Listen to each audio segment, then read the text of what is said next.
The following program was provided by an independent producer solely responsible for its content.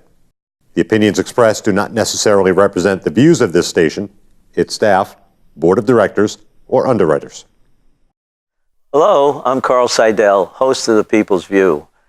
The show is sponsored by the Nashua City Republican Committee, and if you like to attend our meetings, they're the second Thursday of every month at 6:30 at the Crown Plaza.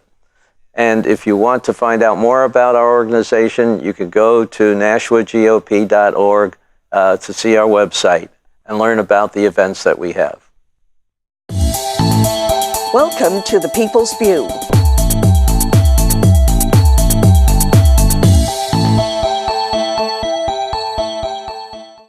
Hello, and help me welcome Jim McConnell from Swansea, representative from the west side of the state.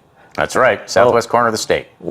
Welcome to Nashua, and tell us all about yourself, how you got started as a representative, and what you're looking forward to in this coming year. Oh, you're asking for it now. Okay. I've been involved in politics for a very long time. I started in college when I was organizing Republican clubs in Pennsylvania, my sophomore year. My junior year, I was organizing Republican clubs in New York, New Jersey, Pennsylvania, and Delaware. And I had an expense account, and it was all over the place. And of course, then I accepted my commission, went in the service, came back out, and moved to New York City. And in New York City, I became secretary of the Conservative Party. And in 1976, they drafted me to run against Ed Koch for Congress on the east side of Manhattan. I got 5% of the vote, which was a record. And when Koch moved up to mayor, both the Democrats and the Republicans immediately realized that if I ran again and took anything like that in the way of a vote, that I would throw the race to the Democrats. Of course, the Republicans realized that if I stayed out, there was a good chance they'd get those votes and their candidate would win. So I was an 800-pound gorilla there for a little while, and I did stay out, and the Republican, a fellow named Bill Green, won in 1977 in the special election, and I think he was there till 92 or something. But in any event, it was all very interesting, quite heady, because, I'd walk into a room with 1,000 people and the place would go silent, like, okay.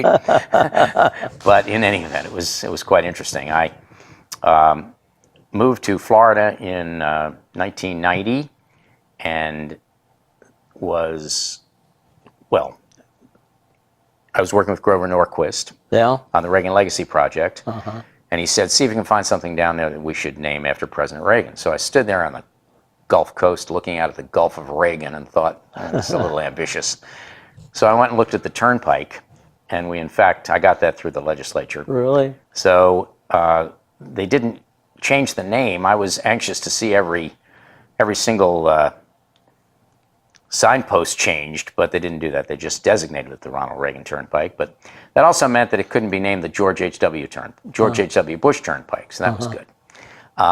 I forgot to tell you that back in New York City in 1980, when President Reagan was running, there were very few Republicans supporting him in Manhattan, so I was very active in that as well. In fact, I was offered a spot in his administration, although frankly, I'd have been on the fourth floor of a 40-story building, and you'd never have heard of me, and I don't even know if I'd have had a window, but I decided not to do that.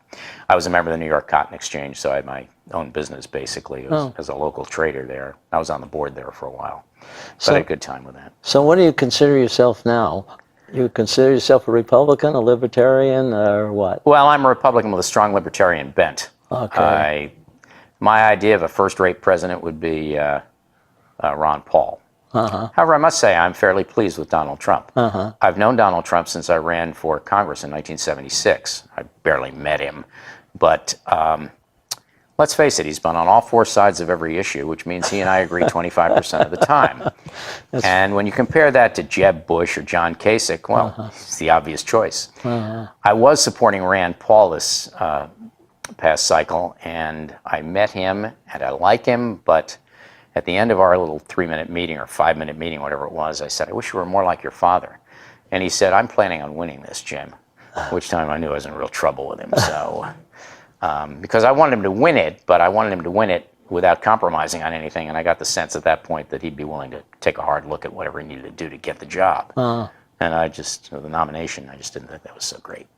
But I do like him. But yeah, I'm still active with, I'm still very much in sync with Ron Paul. I had an article last year on his website, which pointed out that we'd spent at that point 14 years in the Middle East and hadn't done anything that wasn't counterproductive, and that back in 2002, when the idea of invading Iraq came up, that there were plenty of us who thought it was a horrendous idea, including Lieutenant General Bill Odom, who was one of President Reagan's principal foreign affairs advisors, who said it'd be the greatest strategic blunder in the country's history. And to be honest, it's very difficult for me to see how that pretty much hasn't come true. And I frankly think we ought to be out of there tomorrow. I'm encouraged that President Trump seems to think that, but he's surrounded himself with a lot of people who want to be there forever. And I've got real trouble with that. But anyway, so then I moved to, my father died in 2003, so I went to New Jersey to help my mother empty the house out, and then she died. So my brother and I split everything up. He's in Western New Jersey now, and of course I'm up here. And I moved up here thinking it was the way Meldon Thompson left it, and hadn't done my homework to the degree I should have.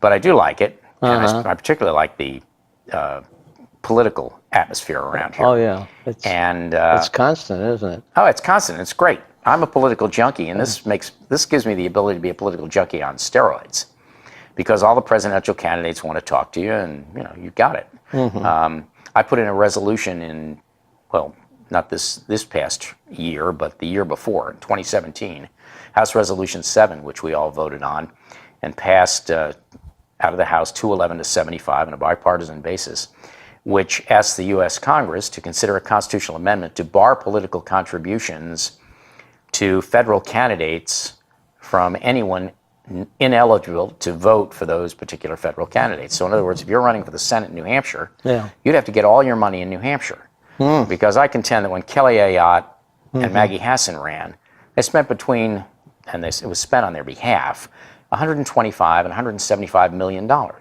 And that disenfranchises everybody. And frankly, I wasn't impressed with either of the candidates either. So, of course, but that's just one example of why that would be a good idea. And I'm getting the candidates for Congress to promise that they will introduce it in the event that they're elected. Oh, really? 7 of the 9 Democrats promised that they would. And I'll have a shot at the Republicans here shortly. I've got an article going in the Seacoast newspaper shortly, which will talk about that and call them out on it and point out who did and who didn't. The 2 who didn't, Nora Sullivan and Mark McKenzie. All the others did.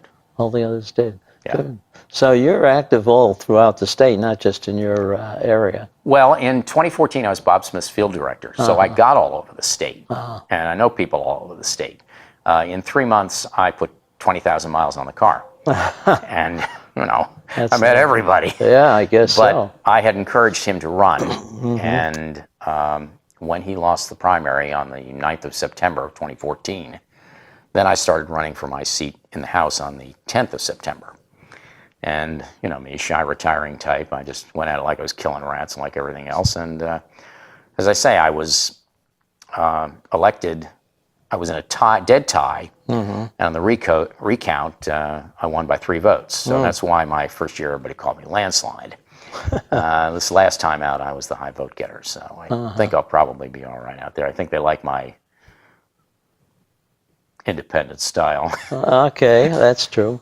So what are you looking forward to in this coming year? I mean, after you get elected, what do you think is going to happen to the state and the representatives anyway? Well, I'm certainly hoping, first of all, that we continue to maintain our Republican majority. I will certainly reintroduce my bill to put cameras in the hearing rooms in the Legislative Office Building. I had a bill this past year that I knew would go nowhere. It was seeking appropriation to address the invasive aquatic species problem. And there are just any number of things. I certainly was very involved in the budget issues last year, the year before last.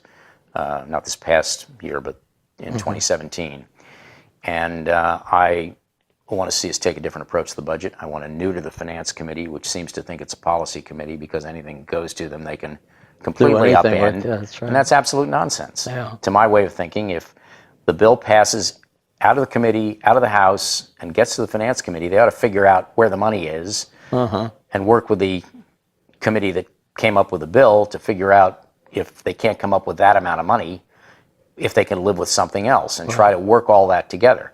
Not neuter the bill or kill it outright or fix it so that it's going to spend 3 times what we originally appropriated, or what we originally sought, which at the moment they seem to be able to do. And I think that's terrible. So you think that's something that you're going to be able to influence? Well, I tried to change the rules this past year, but I needed a 2/3 vote and couldn't get it. And I'm not sure I'll be able to get it next time either, but I'm certainly going to talk about it. And the other thing I wanted to do was, in addition to changing the requirements, putting in limitations on what the Finance Committee can do, I also wanted to put in a provision that would permit us, in the event that they just sat on something, to have a... be able to pull it out? Yeah, be able to pull it out. And... a discharge petition procedure. So I wanted to do those 2 things. I didn't get the votes I needed, but of course I was heavily opposed. But we'll see what I can do this next year. Well, it depends. That finance group acts fairly independently, depending on the chair. Well, it just looks to me like it acts fairly independently, period. Chair or not, they just seem to go their own way. I don't know. But I did criticize the budget last time. To my way of thinking, profligate spending is not a good idea. And the Republican Party is going around talking about how, well, it's consistent with inflation and the population growth and all that. And I think that's nonsense. I mean, it's even more than that. Because, clearly more than that. Yeah, and so you're looking to somehow figure out how to give some back to the people? Wow. Well, I don't think that we should. When I asked the Speaker early on in the discussions about the budget, and that was the first time I'd been involved in the budget, I said, how much are we going to spend? He says, well, I don't know. It all depends on how much we get. Yeah. Well, that's not the proper approach. No. To my way of thinking, we should figure out about what we want to spend. And I was willing to put a cap of 3% on the increase in the general fund, which is the thing that we can really control. But that didn't fly. Couldn't get that done. Beat it once, but I couldn't beat it the second time. Do you have a spending cap where you live? Well, the first time out with this last budget, the governor asked for 10.3%, a 10.3% increase, and I said no, 3%. Yeah. And I wasn't alone, of course, but I thought 3% made perfect sense. 10.3% makes no sense at all. And at a time when the Hill magazine, for example, indicated that most state legislatures were looking at a 0% increase in their general fund, we're coming in at 10.3. And after this recent windfall that we got, which we proceeded to immediately spend, we're now up to 13.4% in the way of an increase. Now, there's always some increase because stuff comes in and we have funding that we didn't expect and all that. But to my way of thinking, the idea that we have to empty the Treasury every time we get something put in it is crazy. We're in middling shape with respect to pension obligations. Our debt per capita, state debt per capita, is improving, but it's not where it ought to be. I'd like to see it not tending towards the better end of the scale, but at the top of the scale. I mean, to my way of thinking, we have to look at our balance sheet a bit here, as opposed to just spending like a bunch of drunken sailors. And the idea that the Republican Party would be pushing that is beyond me.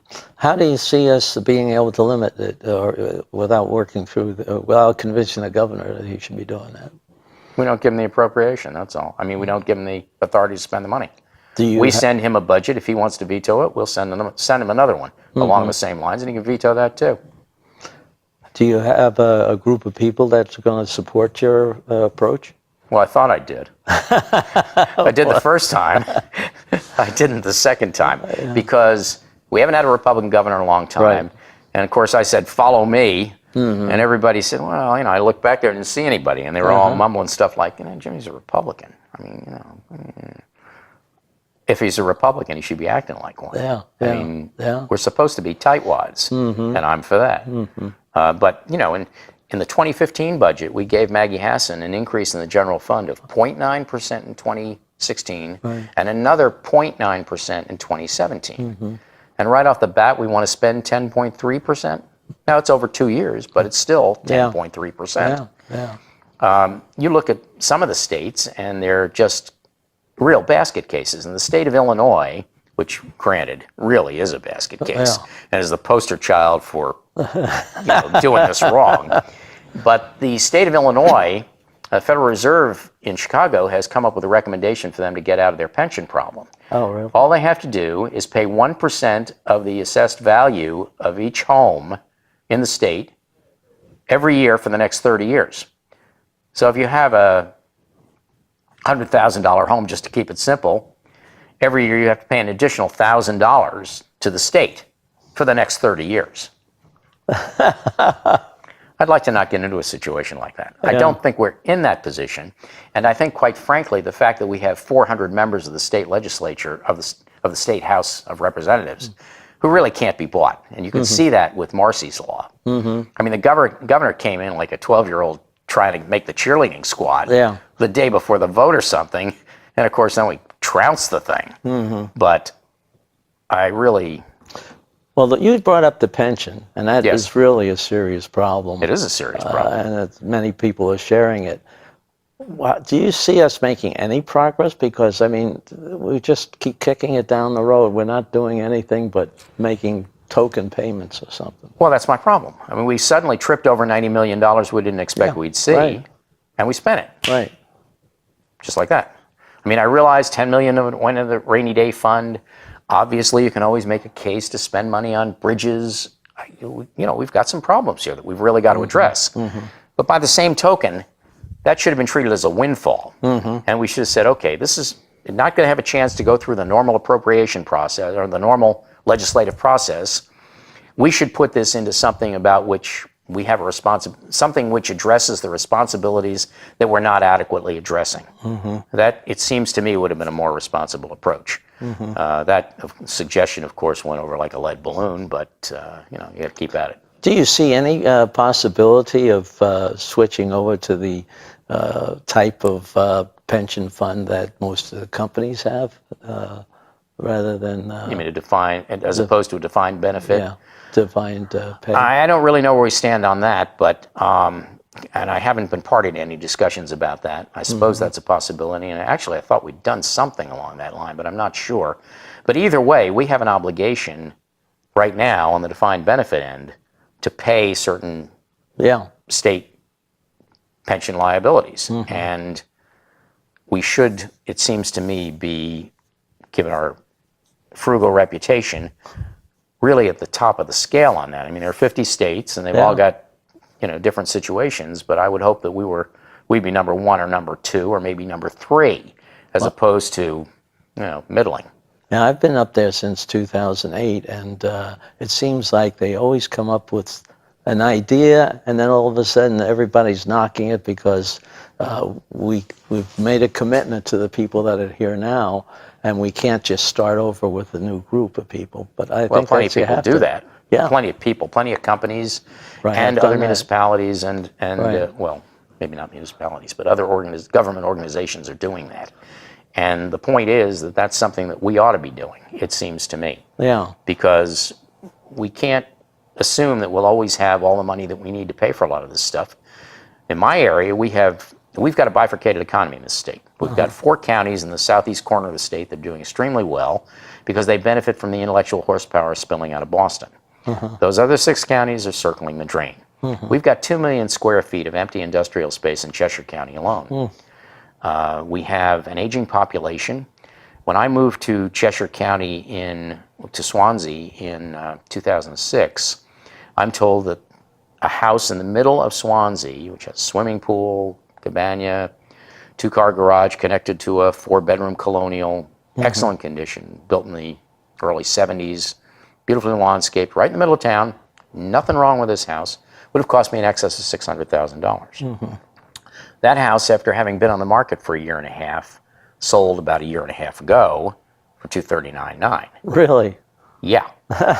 In the town of Alstead, which granted had some problems with a flood, they sold 3 houses for $20,000 each. Now, I've never seen these houses, and I'm sure they're fairly modest, but by the same token, roof doesn't leak, plumbing works. So these houses were not sort of thing where you take the key and say, okay, I want to open this up and see how bad the fire was. There's no fire. The house is in good shape. You can live in it for $20,000. And the last I heard, they were trying to sell, this is about a year and a half ago again, I guess, they were trying to sell a house they'd taken in taxes for $40,000. Well, now any house that you can buy for $20,000 or $40,000, I mean, that's evidence, clear evidence of the fact that we just don't have any work. Yeah. Smith Medical, which is one of our larger employers, is towards the end now of a 5-year plan to leave. And when that happens, those jobs can't be replaced. Keene State has, when I moved into that area, had 5,000 students. We're now down to 3,600 students. The demographics are shifting against us. There aren't that many 18-year-olds, not just in my area of the southwest corner of the state, but 18-year-olds in general from the Northeast and really across the country, apparently. And that demographic is shrinking, and I'd like to see them do a lot more in terms of adult education, in terms of making the move from community college to Keene State and the other schools in the system seamless, so that if you have a B average or whatever they establish as the requirement, that you could move right from that associate's degree right into a bachelor's program. I'd like to see them taking advantage of Skype where they can, so that we have professors in Durham or at Keene State that can be Skype to other schools. Yeah, I haven't heard anything like that with schools tying it together. Well, we're going to be doing it at Keene State because, for example, Riverview Community College has an associate's degree in accounting, basically. But the problem is, if you get your associate's in accounting, you have to go somewhere else to get your bachelor's. Keene State doesn't offer that, but Plymouth State does.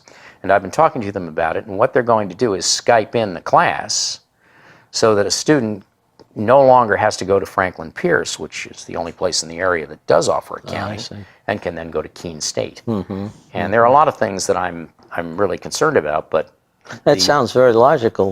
Throughout the state, not only in your area. I mean, everybody should be doing something like that.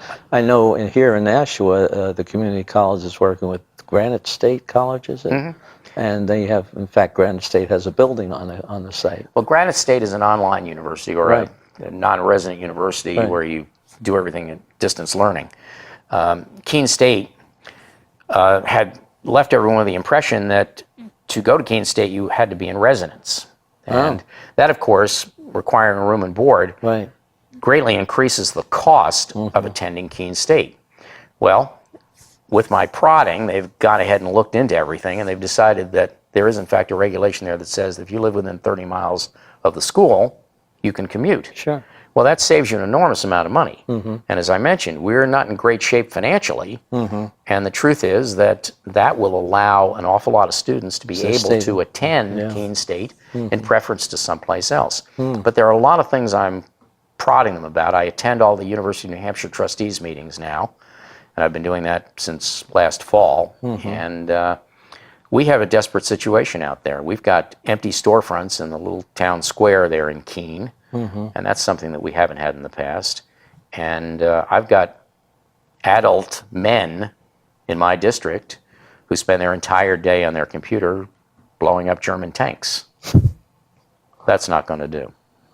We have to provide them with opportunities. But for example, there are no summer classes at Keene State for computer programming. Now there is something that might appeal to some of these people, and if the cost of the class isn't too much, might give them an ability to get into a real profession where they can make some decent money in an area that they're inclined towards. I don't know, but the point is we have to be thinking along those lines, and I'm prodding them all the time about that. But I'm anxious to see Keene State begin to do better in terms of its student population, because they've been buying professors out and they've been buying staff out, and when those people lose their jobs or leave their jobs, I guess is a better way to put it, there are no other jobs in our area for them. And that is unacceptable, because then they have to sell a house, and if there are no buyers for the house, they're going to sell it for whatever they can get. I have this vision of somebody, and this must be happening, but somebody has left their home and they've left a spouse, and they've either died or gone to a nursing home, and the spouse is all alone in this big house, paying for heat in the winter and paying to maintain it and everything else. And when that person goes to a nursing home or the grave, their heirs are going to get a phone call, and they're going to try to sell it, but when push comes to shove, if they don't have any debt on the house and own it free and clear, they're going to sell it to whatever bidder they can find.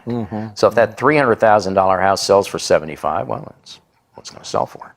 Is there any effort to somehow encourage people to start a business or something out there? Is there any? Well, nothing that I can see. area, I tried to, 2 years ago, I brought a bill forward that would have, I sponsored a bill that would have given anyone who brought 15 or more manufacturing jobs to any one of the then 5 counties that were not doing well, 15 or more manufacturing jobs, I would have given them a 15-year break exemption on the business profits tax and the business enterprise tax. Because we're not giving anything away. If they're not there now, we're not getting anything. If they are there and can generate some economic activity, then you as a car dealer and me as a dentist will have some customers, and it'll stimulate activity, and everybody will be a winner. And 15 years later, if they're doing well, then obviously we get them to pay their fair share. But in the meantime, I need them to be there because, as I say, we have, as I think I mentioned, 2 million square feet of empty industrial space. And there are plenty of things out there that people could be doing, and they're not. We have a reasonably good airfield. We're 19 miles from I-91. Hard not to see where this makes sense, but we're in flyover country. We're too far out of Boston to benefit from Boston's intellectual horsepower. Can you somehow coordinate or work with building up a business with these other counties that are similar? I don't see, I was just wondering whether the governor talks about bringing a lot of jobs in, but I don't see anything active in a large part of the state to encourage companies to come in. I don't either.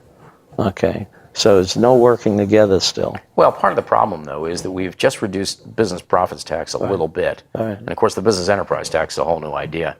But we're competing with places that have no business profits tax. I mean, if you were the head of the worldwide widget company and said, McConnell, get up here, bring your clipboard, and I hustled up to your office and you told me the board's going to go with this 500,000 square foot widget works and it's up to you to figure out where it's going to be, how can I come back here and say New Hampshire? I mean, I can go to South Dakota, Wyoming, Nevada, Texas. There's no business profits tax there. Big difference. And if you're going to show up in front of a board of directors of flinty-eyed types like me, don't tell me about this where we make $100 million, we're going to give $8 million to New Hampshire. Well, I like New Hampshire too, but that's not what my retirees and my pension funds have elected me to sit on this board to do. They're expecting a little better, and I'm going to deliver. Well, Jim, we've had an interesting talk. We got a lot of things. I'm going to have you back again because they got a lot of ideas to bring up and discuss and see how we can help the state really flourish throughout the state. And maybe some of your ideas may get some other people together, and maybe we start some fires someplace. Well, I enjoyed coming in, and I'll be happy to come in again. Okay. Well, thank you very much. Thanks, Carl.